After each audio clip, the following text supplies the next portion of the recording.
that part. Sorry. We encourage open dialogue, disagreement, and participation because strong regions are built through strong conversations. Let's get into it. I'm Steve Cormier, and how is your day going today? It's going fantastic. I'm Brad Gregorini, and as we said, welcome to Connected North. Let's start simple. What is economic development actually supposed to accomplish in a city like ours, Steve? Well, to start with, I think I'm going to be the guinea pig in this job because you know way more about it than me. So I'm going to go with your lead a little bit on this one. I know enough about it, but I didn't use it as much as you did in your lifetime being in business, and I do know enough about it. But I'm going to just kind of flow with this one and see where it goes. It's something that has never came to top of mind for you because it's slowed down rather than accelerated for you, just maybe difficult in accessing or just not knowing where to go to get it.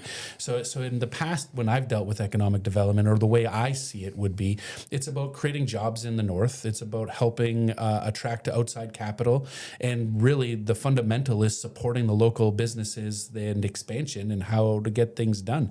That could be in the form of helping write grants or whatever else that your organization or my organization would need to expand, help expanding our businesses. Kind of a tool in the toolbox, if you will.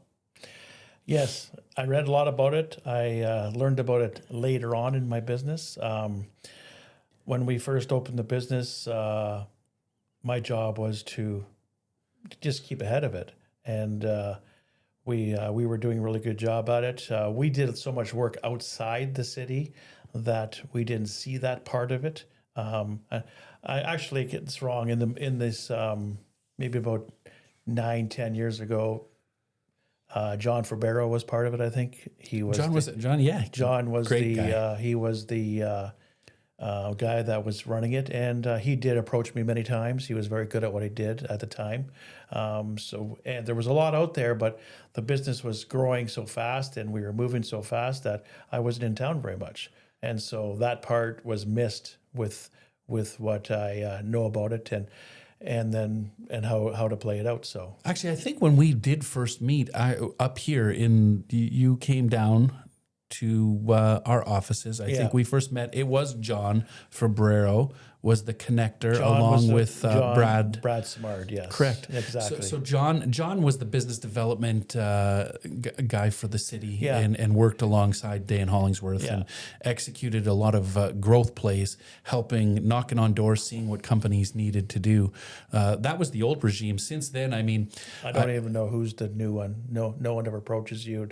There's no talk about anything. There's, it is what it is there. But I was John. I'd go to Calgary and there's John, and I go to Toronto and there's John, and we did a lot of big shows in Vegas. And there's John. I mean, hunting business, right? But he was hunting business, and that was good. Energy was a big factor in Sault Ste. Marie, and solar was there because of all the jobs that were happening here in town. So yeah, it was. He actually did a very good job. I can't say anything bad to say about it. Awesome. Well, let's talk about, I know the old regime because I worked very closely with a lot of those individuals and they were instrumental in a lot of my growth. But as of recent, let's say we strip away the press releases and the politics, what are the measurable outcomes that would prove it's working? Like you said, I don't know. That's a good question. I don't even know who, right now I think a lady's doing the job. I don't even know her name. Nope. I believe it's a gentleman by the name of Rick. And okay. The only reason the only reason I know that is I've reached out to see. So for everyone at home, Steve and I started this podcast, and to start the podcast, we needed to create a studio and a space. And in order to get the space going, we've put the space out for rent. So when we're not using the space is available for anyone to come in, and we wanted to get the word out. And I kind of going the old way I used to do business. I would do a feeler, do a reach out, and then, next thing you know, it would have been Dan or John would have came down to the office, checked out what we've got going on, and then they would help promoting us. Well, unfortunately, the same reach out did not. I got a nice email response back that they're too busy at this time. Oh, really? So that's funny, because that's why I said if we strip away the press releases, what are we doing? So busy doing what would be more of my thought. They could be busy. Let's not say they're not, but busy at what? I don't see nothing in the news. I don't see nothing, well, except for the steel plant, but I don't see anything standing out there that's something's happening. And again, who do we say that's not happening? Because it might be happening, but nothing that I see that's going on here. So, and as a person in business in the community, roughly how many people do you employ? We vary in the summertime to wintertime.